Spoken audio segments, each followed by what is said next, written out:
Hi dears, എല്ലാ മക്കൾക്കും എജ്യുമേറ്റിൻ്റെ മറ്റൊരു ക്ലാസ്സിലേക്ക് സ്വാഗതം. ഇന്ന് നമ്മൾ 5th സ്റ്റാൻഡേർഡിലെ സോഷ്യൽ സയൻസിൻ്റെ ക്വസ്റ്റ്യൻ പേപ്പറാണ് ഡിസ്കസ് ചെയ്യാൻ പോകുന്നത്. മോഡൽ ക്വസ്റ്റ്യൻ പേപ്പറാണ് കേട്ടോ നോക്കുന്നത്. നമുക്ക് പുതിയ സിലബസ് ആയതുകൊണ്ട് പ്രീവിയസ് ക്വസ്റ്റ്യൻ പേപ്പേഴ്സ് ഒന്നും അവൈലബിൾ അല്ല. അതുകൊണ്ട് നമുക്ക് ഒരു മോഡൽ ക്വസ്റ്റ്യൻ പേപ്പർ ചെയ്ത് നോക്കാം. പ്രധാനപ്പെട്ട ക്വസ്റ്റ്യൻസ് എങ്ങനെയൊക്കെയാണ് വരുന്നതെന്ന് നോക്കാം.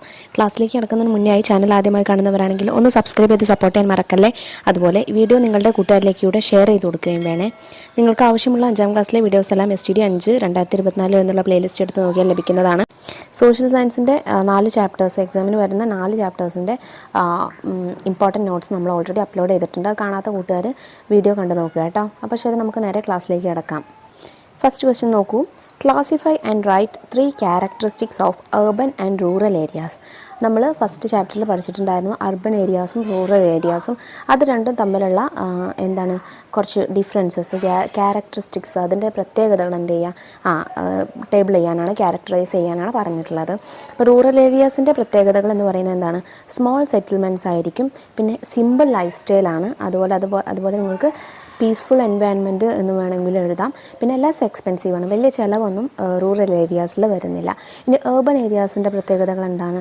തിക്കി പോപ്പുലേറ്റഡ് ആണ്, അതായത് ഒരുപാട് കൺജസ്റ്റഡ് ആയിട്ടായിരിക്കും, ഒരുപാട് ആളുകൾ ഉണ്ടായിരിക്കും, അപ്പോൾ തിക്കിലി പോപ്പുലേറ്റഡ് ആണ്. പിന്നെ ബിസി ആൻഡ് മോഡേൺ ലൈഫ് സ്റ്റൈലാണ്, തിരക്ക് പിടിച്ച നല്ല മോഡേൺ ആയിട്ടുള്ള ലൈഫ് സ്റ്റൈലാണ് അവിടെ ഉള്ളത്. പിന്നെ മോർ എക്സ്പെൻസീവ് ആണ്, അവിടെ ജീവിക്കാൻ കുറച്ചുകൂടെ പണം വേണം, അതായത് കുറച്ചും കൂടെ എക്സ്പെൻസ് ആയിരിക്കും കാര്യങ്ങളൊക്കെ കേട്ടോ.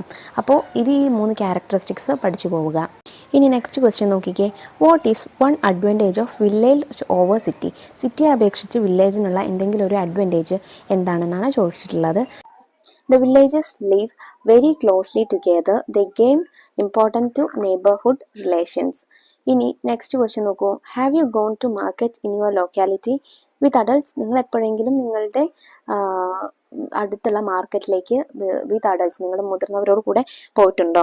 അതിൽ ക്വസ്റ്റ്യൻ എ നോക്കിക്കേ. What activities are going on there? അവിടെ നടക്കുന്ന ആക്ടിവിറ്റീസ്, സംഭവങ്ങൾ എന്തൊക്കെയാണ് മക്കളെ? Various type of goods are sold.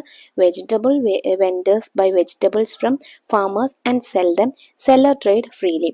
അപ്പോൾ ഈ കാര്യങ്ങളൊക്കെ എന്താണ്? ഒരു മാർക്കറ്റിൽ നടക്കുന്ന സംഭവങ്ങളാണ് അല്ലേ. ഇനി ക്വസ്റ്റ്യൻ ബി നോക്കൂ. A popular fun competition in rural areas. ഗ്രാമങ്ങളിൽ പ്രത്യേകിച്ച് നടക്കുന്ന ഒരു കോമ്പറ്റീഷൻ, മത്സരം എന്താണെന്നാണ് ചോദിച്ചിട്ടുള്ളത്. നമുക്ക് കാളപൂട്ട് മത്സരം വേണമെങ്കിൽ എഴുതാം, അതായത് ബുൾ സർഫിംഗ് കോമ്പറ്റീഷൻ. അപ്പോൾ അത് നമ്മളുടെ വില്ലേജിലൊക്കെ കണ്ടുവരുന്ന കോമൺ ആയിട്ട് നടക്കുന്ന ഒരു competition. Bull surfing competition held. Bull surfing competition held in fields that have been ploughed for the second crop after harvest. എപ്പോഴാണ് മക്കളെ കാളപൂട്ട് മത്സരം നടക്കുന്നത്? ഒരു തവണ വിളവ് എടുത്ത് കഴിഞ്ഞിട്ട് രണ്ടാമത്തെ തവണയ്ക്ക് വേണ്ടിയിട്ട്, വിളവറിയാൻ വേണ്ടിയിട്ട് നമ്മൾ പാടത്ത് നടത്തുന്ന കോമ്പറ്റീഷനാണ് ബുൾ സർഫിംഗ് ഹോം കോമ്പറ്റീഷൻ, അല്ലെങ്കിൽ കാളപൂട്ട് മത്സരം എന്ന് പറയുന്നത് അല്ലേ. അപ്പോൾ അപ്പോഴാണ്, ആ സമയത്താണ് നമ്മൾ ഈ കോമ്പറ്റീഷൻ കണ്ടക്ട് ചെയ്യുന്നത്. അടുത്ത ചോദ്യം നോക്കൂ. Peeli gave delicious food to her friends because her father is a village farmer. Shall we interview Peeli's father? Prepare a questionnaire for that. പീലിക്ക് അവളുടെ അച്ഛൻ ഒരു കർഷകനായതുകൊണ്ട് തന്നെ അവളുടെ കൂട്ടുകാർ വന്നപ്പോൾ നല്ല ഭക്ഷണം കൊടുക്കാനായിട്ട്, സ്വാദിഷ്ടമായ ഭക്ഷണം കൊടുക്കാനായിട്ട് സാധിച്ചു. പീലിയുടെ അച്ഛനെ ഇൻ്റർവ്യൂ ചെയ്യാനാണ് പറഞ്ഞിട്ടുള്ളത്. അതിനുള്ള കുറച്ച് ക്വസ്റ്റ്യൻസ് പ്രിപ്പയർ ചെയ്യാനാണ് പറഞ്ഞിട്ടുള്ളത്. നമുക്ക് എന്തൊക്കെയാണ് ചോദിക്കാം? What crops are there in this village? ഈ വില്ലേജിലുള്ള ക്രോപ്സ്, വിളകൾ എന്തൊക്കെയാണെന്ന് ചോദിക്കാം. How do you get such delicious food? നിങ്ങൾക്ക് എങ്ങനെയാണ് ഇത്ര സ്വാദിഷ്ടമായ ഭക്ഷണം ഉണ്ടാക്കാൻ കിട്ടുന്നത് എന്ന് ചോദിക്കാം. Is farming done alone? Farming ഒറ്റയ്ക്കാണോ ചെയ്യുന്നത് എന്ന് ചോദിക്കാം. Who is there to help? നിങ്ങളെ സഹായിക്കാൻ, കൃഷിയിൽ സഹായിക്കാൻ ആരൊക്കെയാണുള്ളതെന്ന് ചോദിക്കാം. Is vegetative farming profitable? Vegetative farming ലാഭകരമാണോ എന്ന് ചോദിക്കാം. അപ്പോൾ അതൊക്കെ കുറച്ച് ചോദിക്കാൻ പറ്റുന്ന കുറച്ച് ക്വസ്റ്റ്യൻസ് ആണ് കേട്ടോ. നെക്സ്റ്റ് ക്വസ്റ്റ്യൻ നോക്കൂ. Food is one of the essential elements for human existence. മനുഷ്യർക്ക് ജീവിക്കാനും മനുഷ്യൻ്റെ ജീവിതത്തിൽ നിലനിൽപ്പിന് വേണ്ട അത്യാവശ്യ ഘടകങ്ങളിൽ ഒന്നാണ് ഫുഡ് എന്ന് പറയുന്നത്. Question A. What were the things used as food by primitive man? Primitive mans, ആദിമ മനുഷ്യർ ഭക്ഷണമായിട്ട് ഉപയോഗിച്ചിട്ടുള്ള കാര്യങ്ങൾ എന്തൊക്കെയായിരുന്നു? ലീവ്സ്, ഫ്രൂട്ട്സ്, ട്യൂബേഴ്സ്, ഗ്രെയിൻസ് അല്ലെ. ഇലകളും പഴങ്ങളും ധാന്യങ്ങളും ഒക്കെയായിരുന്നു അവർ ആഹാരമായിട്ട് ഉപയോഗിച്ചിരുന്നത്. What food did early humans gets through hunting and gathering? ആദിമകാല മനുഷ്യർക്ക് വേട്ടയാടലിലൂടെയും അതുപോലെ വേട്ടയാടലിലൂടെയൊക്കെ കിട്ടിയിട്ടുള്ള ഭക്ഷണങ്ങൾ എന്തൊക്കെയായിരുന്നു എന്നാണ് ചോദ്യം. എന്തൊക്കെയാണ്? Fruits, tubers, Roots, leaves, egg and shells അല്ലേ. ഈ ഫുഡ്സൊക്കെ ആയിരുന്നു അവർക്ക് വേട്ടയാടലിലൂടെ കിട്ടിയിട്ടുള്ള കാര്യങ്ങൾ. ഇനി അടുത്ത ചോദ്യം നോക്കിക്കേ. How did early humans start farming? ആദിമകാല മനുഷ്യർ എങ്ങനെയാണ് കൃഷി ആരംഭിച്ചത്, എങ്ങനെയാണ് ഫാമിംഗ് തുടങ്ങിയത് എങ്ങനെയാണ്? ആൻസർ നോക്കൂ. Early humans started thinking about agriculture when they noticed seedling sprouting from discarded food items. അവർ ഉപേക്ഷിച്ചിട്ടുള്ള ഭക്ഷണ സാധനങ്ങളിൽ നിന്ന്, മാലിന്യങ്ങളിൽ നിന്ന് വിത്ത് മുളച്ചു എന്ന് തയ്യാവുന്നത് അവരാദ്യം അവരുടെ ശ്രദ്ധയിൽപ്പെട്ടു അല്ലേ. If the seeds were left on the rocky they would dry out. ഈ വിത്ത് തന്നെ പാറക്കഷ്ണത്തിലോ വല്ല കല്ലിന്മേലാണോ ഇട്ടതെങ്കിൽ അത് മുളയ്ക്കാതെ അത് ഡ്രൈ ഔട്ടായി പോകുന്നത് ഉണങ്ങിപ്പോകുന്നത് അവർ ശ്രദ്ധിച്ചു. If put in water they would get rotten. വെള്ളത്തിലിടുകയാണെങ്കിൽ ആ വിത്ത് എന്താവുന്നു, ചീഞ്ഞു പോകുന്നു. However, humans learned that seeds germinate in moist and warm soil. അങ്ങനെ അവരുടെ എക്സ്പീരിയൻസിൽ നിന്ന് അവർക്ക് എന്ത് മനസ്സിലായി? നനഞ്ഞതും വാമായിട്ടുള്ളതുമായിട്ടുള്ള ചെറിയ ചൂടുള്ളതുമായിട്ടുള്ള മണ്ണിൽ കിടന്നാലാണ് വിത്ത് ജെർമിനേറ്റ് ചെയ്യുക, വിത്ത് മുളച്ചു വരുന്നതെന്ന് അന്നത്തെ കാലത്തെ മനുഷ്യർക്ക് മനസ്സിലായി. Thus cultivation of crop started. അങ്ങനെയാണ് അവർ എന്ത് ചെയ്തത്? കൾട്ടിവേഷൻ തുടങ്ങിയത്, ഫാമിങ് തുടങ്ങിയത്. നെക്സ്റ്റ് ക്വസ്റ്റ്യൻ നോക്കൂ. Which were the first crops cultivated by humans? മനുഷ്യർ ആദ്യമായിട്ടുണ്ടാക്കിയ ക്രോപ്പ് എന്തായിരുന്നു? എന്തൊക്കെയാണ്? Wheat, barley, little millet, tubers, അതൊക്കെയായിരുന്നു കേട്ടോ അവർ ആദ്യമായിട്ടുണ്ടാക്കിയത്. ഇനി next question. Mention the main feature of Harappan culture. Harappan കൾച്ചറിൻ്റെ മെയിൻ ആയിട്ടുള്ള പ്രധാനപ്പെട്ട ഫീച്ചർ എന്തായിരുന്നു? ഗ്രാനറി ആയിരുന്നു അവരുടെ പ്രധാനപ്പെട്ട ഫീച്ചർ എന്ന് പറയുന്നത്. ഇനി next. Write one of the most important turning point of the human history. മനുഷ്യൻ്റെ ചരിത്രത്തിലുണ്ടായിട്ടുള്ള ഏറ്റവും വലിയ ഒരു ടേണിംഗ് പോയിൻ്റ് എന്തായിരുന്നു എന്താണ് മക്കളെ? ഡിസ്കവറി ഓഫ് വീല്, ചക്രത്തിൻ്റെ കണ്ടുപിടുത്തമാണ് വലിയൊരു ടേണിംഗ് പോയിൻ്റ് എന്ന് പറയുന്നത്. ഇനി next. Prepare a note on Misrabhojanam. മിശ്രഭോജനത്തെക്കുറിച്ച് നിങ്ങൾക്കറിയാവുന്ന കുറച്ച് നോട്ട്സ് പ്രിപ്പയർ ചെയ്യാൻ, അതിനെക്കുറിച്ചിട്ട് എന്തെങ്കിലും ഒരു വിവരിക്കാനാണ് പറഞ്ഞിട്ടുള്ളത്.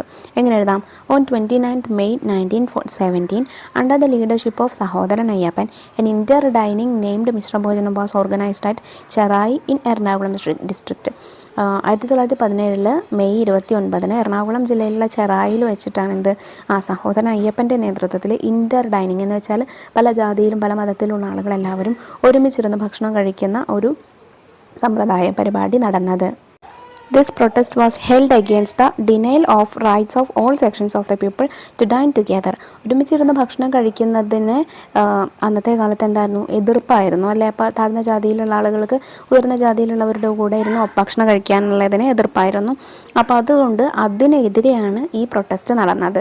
This reveals the social inequality that existed in Kerala. Caste system was the cause of this inequality. അന്നത്തെ കാലത്തുണ്ടായിരുന്ന ഇൻഇക്വാലിറ്റി, സമത്വമില്ലായ്മ അല്ലെങ്കിൽ എന്താ വിവേചനത്തിനെതിരെയായിരുന്നു ഈ മിശ്രഭോജനം എന്നുള്ള പരിപാടി നടന്നത്, ഈ പ്രൊട്ടസ്റ്റ് നടന്നത്. അപ്പോൾ അന്നത്തെ കാസ്റ്റ് സിസ്റ്റത്തിന് എതിരായിട്ടായിരുന്നു എന്ന് നമുക്ക് പറയാനായിട്ട് പറ്റും. അടുത്ത ചോദ്യം നോക്കൂ. Explain system of exchange, barter system. എന്താണ് ബാർട്ടർ സിസ്റ്റം അല്ലെങ്കിൽ കൈമാറ്റ സമ്പ്രദായം എന്താണ്? എക്സ്ചേഞ്ച്, സിസ്റ്റം ഓഫ് എക്സ്ചേഞ്ച് എന്താണെന്നാണ് ചോദ്യം. Before the introduction of the system of the coinage there was a practice of exchanging goods with each other. This method of exchange is known as barter system. നാണയങ്ങളുടെ പണത്തിൻ്റെയൊക്കെ കണ്ടുപിടുത്തത്തിന് മുന്നേയായിട്ട് ആളുകൾ സാധനങ്ങൾ കൈമാറ്റം ചെയ്തിരുന്നത് എങ്ങനെയായിരുന്നു? ഒരാളുടെ അടുത്തുള്ള സാധനം മറ്റൊരാൾക്ക് കൊടുത്ത് അയാളുടെ കയ്യിലുള്ള സാധനം വാങ്ങുക. അതായത് ഇപ്പോൾ ഒരാൾക്ക് വേണ്ടത് ചക്കയാണ്, ഇയാളുടെ കയ്യിൽ കൊടുക്കാനുള്ളത് അരിയാണ്. മറ്റൊരാൾക്ക് വേണ്ടത് അരിയാണ്, അയാളുടെ കയ്യിലുള്ളത് ചക്കയാണ്. അപ്പോൾ എന്ത് ചെയ്യും? ചക്ക നമ്മൾ അരിയുള്ള ആൾക്ക് കൊടുക്കും, എന്നിട്ട് അയാളുടെ കയ്യിൽ നിന്ന് അരി വാങ്ങും. അരിയുള്ള ആൾ അരി അയാൾക്ക് കൊടുക്കും, അയാളുടെ കയ്യിൽ നിന്ന് ചക്ക വാങ്ങും. മനസ്സിലായോ? അപ്പോൾ ഈ രീതിയിൽ ഒരാളുടെ കയ്യിൽ നിന്ന് സാധനം വാങ്ങി മറ്റൊരാൾ വാങ്ങി മറ്റൊരാളുടെ കയ്യിൽ നിന്ന് ഇല്ലാത്ത സാധനം ഇങ്ങോട്ട് തിരിച്ചു വാങ്ങുന്നതിന് എന്താണ് പറയുക? ബാർട്ടർ സമ്പ്രദായം, ബാർട്ടർ സിസ്റ്റം എന്നാണ് പറയുക. അപ്പോൾ ഇത് കോയിനേജിൻ്റെ നാണയം കണ്ടുപിടിക്കുന്നതിൻ്റെ മുന്നേയുള്ള സിസ്റ്റമായിരുന്നു കേട്ടോ. Such exchanges brought out many changes in society. ഈ ബാർട്ടർ സിസ്റ്റം നമ്മളുടെ സൊസൈറ്റിയിൽ ഒരുപാട് മാറ്റങ്ങൾ കൊണ്ടുവന്നിട്ടുണ്ട്. നെക്സ്റ്റ് ക്വസ്റ്റ്യൻ നോക്കൂ. What are the causes of poverty? ദാരിദ്ര്യത്തിനുള്ള കാരണങ്ങൾ എന്തൊക്കെയാണ്? Starvation, climate change, war, unemployment, inequality in wealth distribution are the major causes of poverty. അപ്പോൾ തൊഴിലില്ലായ്മയും അതുപോലെ കാലാവസ്ഥാ വ്യതിയാനങ്ങൾ, സമത്വമില്ലായ്മ, പിന്നെ നമ്മളുടെ സ്വത്തിലുള്ള ഇനീക്വാലിറ്റി, പിന്നെ വിശപ്പ്, ഇതൊക്കെയാണ് യുദ്ധം, ഇതൊക്കെയാണ് വാറൊക്കെയാണ് നമ്മുടെ പോവേർട്ടിക്കുള്ള, ദാരിദ്ര്യത്തിനുള്ള കാരണങ്ങൾ എന്ന് പറയുന്നത് കേട്ടോ. അപ്പോൾ ഇത്രയും ക്വസ്റ്റ്യൻസ് നമ്മളുടെ 4 ചാപ്റ്റേഴ്സിൽ ഇമ്പോർട്ടൻ്റ് ആയിട്ടുള്ള ക്വസ്റ്റ്യൻസ് ആണ്. ഇതുപോലെ ഏകദേശം ഈ പറഞ്ഞിട്ടുള്ള കാര്യങ്ങളൊക്കെ പഠിച്ചു പോവുക.